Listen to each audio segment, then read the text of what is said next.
देखो सलोनी, मैं तुम्हें पढ़ा लिखा रही हूँ और मैं नहीं चाहती कि तुम मेरी तरह अनपढ़ रह जाओ, इसलिए इतने अच्छे स्कूल में तुम्हारा एडमिशन करवाया है। चलो अब स्कूल के अंदर जाओ।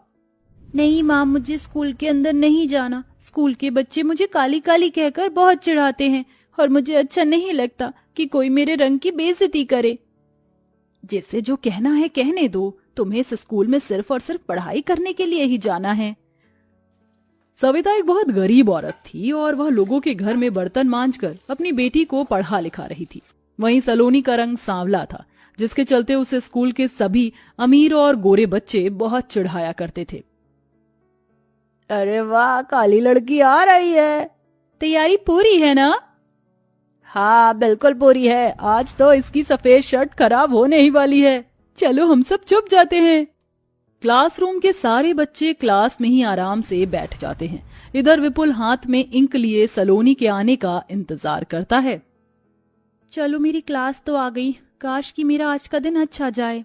सलोनी जैसे ही क्लासरूम के दरवाजे के सामने आती है, विपुल उसके ऊपर अपनी इंक की डिब्बी फेंक देता है, जिससे उसकी पूरी शर्ट खराब हो जाती है। ये क्या किया तुमने? तुमने तो मेरी शर्ट ही खराब कर दी।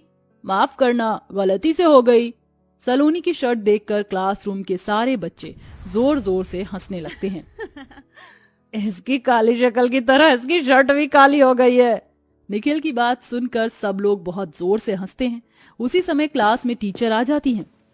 तुम सभी बच्चे क्या कर रहे हो? चलो अपनी अपनी सीट पर बैठ जाओ। सलोनी को देखते ही टीचर कहती हैं, अरे तुम्हारी ये शर्ट इतनी ज्यादा गंदी कैसे हुई? तुम्हें जरा भी तमीज नहीं है? स्कूल में कैसे आते हैं? अब तुम इस क्लास के बाहर जाकर खड़ी हो जाओ और अगली बार साफ शर्ट पहन कर आना। इस तरह सलोनी को स्कूल की टीचर भी कुछ खास पसंद नहीं करती थी। जो भी आता उस दिन उसे क्लास के बाहर ही खड़ा कर देता। माँ पता नहीं क्यों मुझे इस स्कूल में भेज देती हैं। यहाँ मुझे कोई पसंद नहीं करता। इस तरह सलोनी का हर दिन स्कूल में बहुत बुरा जाता है। कुछ दिनों में होली आने वाली होती है, जिसके चलते स्कूल में सभी बच्चे पहले से ही गुब्बारे और पिचकारी ले आते हैं। मेरा गुब्बारा देखो ना, पानी से भरा हुआ है। अगर तुम्हारे ऊपर फेंक दिया तो तुम पूरे भीग जाओगे। मेरे ऊपर क्यों फेंकोगी? अरे इस क्लास में एक और है जिसके ऊपर तुम ये गुब्बारा आराम से फेंक सकती हो। अच्छा, वो कौन है? वो काली सलोनी है ना, उसी के ऊपर डाल देना, पूरी भीग जाएगी, बहुत मजा भी आएगा। इस तरह अंजलि निखिल की बात सुनकर बेचारी सलोनी के ऊपर ही पानी का गुब्बारा फेंक देती है, जिससे सलोनी पूरी भीग जाती है। ये क्या, तुमने मुझे पूरा गीला कर दिया। आज फिर से टीचर मुझे बाहर निकाल देंगी। अरे ये तो बहुत अच्छी बात है, वैसे भी तुम क्लासरूम के अंदर बैठने के लायक नहीं हो। ये सुनकर सलोनी को बहुत बुरा लगता है और वो उस दिन बहुत मायूस होती है। होली से एक दिन पहले स्कूल के अंदर सभी बच्चे एक दूसरे को रंग लगाते हुए होली खेल रहे होते हैं। वहीं सलोनी हाथ में एक छोटा सा गुलाल का पैकेट देखकर अंजलि को कुछ याद आता है। भैया कितने का दिया है गुलाल? अरे ले जाओ बहन जी, बहुत सस्ता है, मात्र 10 रुपए का। थोड़ा और सस्ता दे दो, मेरे पास केवल 5 रुपए हैं। अगर 5 रुपए का गुलाल दे दोगे तो मैं ये खरीद लूंगी। अरे होली का त्योहार है, जी भर के गुलाल खरीदो, क्या 5 रुपए का खरीद रही हो? खैर छोड़ो, तुम्हें क्या ही बोलूं बहन, चलो ले जाओ 5 रुपए का गुलाल। इस तरह सविता दुकान वाले से 5 रुपए का गुलाल लेकर अपनी बेटी सलोनी को लाकर दे देती है। मेरे पास पैसे नहीं बचे थे बेटी, केवल 5 रुपए बचे थे, उसमें से ये थोड़ा सा गुलाल मिल गया, तुम इसी से होली खेल लेना। सविता ऐसा कहकर घर के काम में लग जाती है और यहाँ सलोनी उस 5 रुपए के गुलाल को भी लेकर बहुत खुश होती है।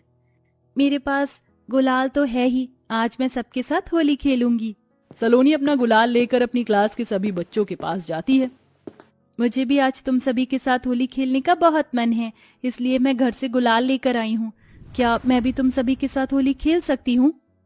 सलोनी के हाथ में थोड़ा सा गुलाल देखकर सारे बच्चे जोर जोर से हंसने लगते हैं। देखो तो सही, इस चुहिया को ये इतने से गुलाल से होली खेलेगी। इसको हमारे साथ होली खेलनी है ना, चलो इसे लेकर चलते हैं। हाँ हाँ क्यों नहीं, मैं बताती हूँ इसे कहाँ लेकर चलना चाहिए। स्कूल के सभी बच्चे अपने पीछे वाले ग्राउंड में सलोनी को लेकर आते हैं, जहाँ चारों तरफ कीचड़ ही कीचड़ होती है। तुम मुझे यहाँ क्यों लेकर आए हो? सब लोग तो स्कूल के अंदर होली खेल रहे हैं। तभी सलोनी को पीछे से श्वेता बहुत तेज धक्का देती है, जिसके चलते वो एक कीचड़ के गड्ढे में गिर जाती है। ओहो, तो होली खेलनी थी ना तुम्हें, इसलिए हम तुम्हें यहाँ लेकर आए कीचड़ में। गुलाल और रंग से होली खेलने की तुम्हारी औकात नहीं है। ये कीचड़ ही तुम्हारे लिए सबसे बढ़िया चीज है। और इस कीचड़ की कमाल की बात तो ये है कि इसमें तुम्हारा रंग नहीं बदला, ये भी मिट्टी काली है और तुम्हारी शक्ल भी काली है।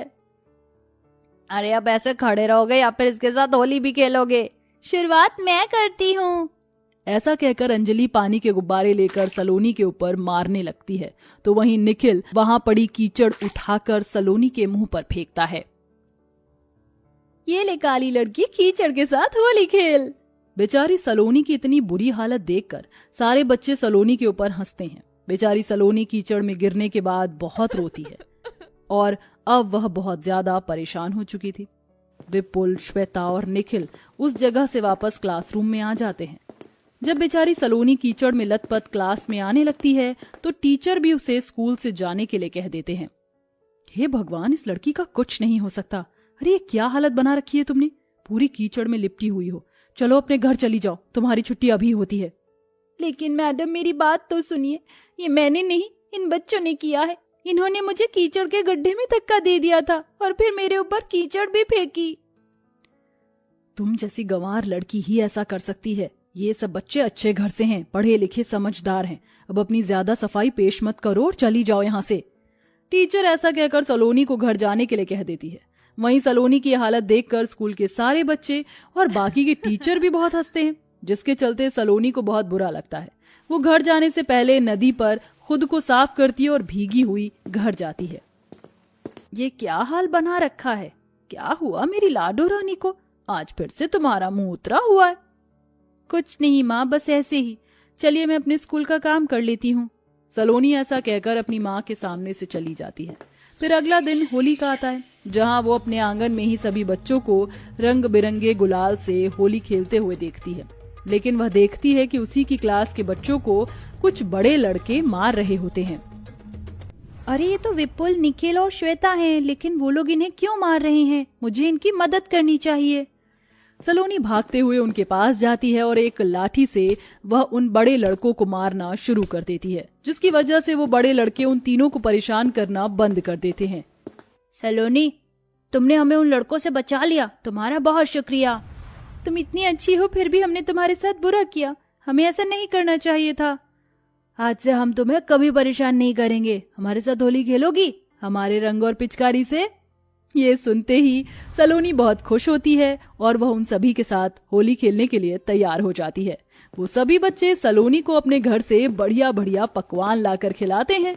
इस तरह गरीब काली लड़की की होली बहुत अच्छे से हो जाती है और वह बहुत खुश भी होती है।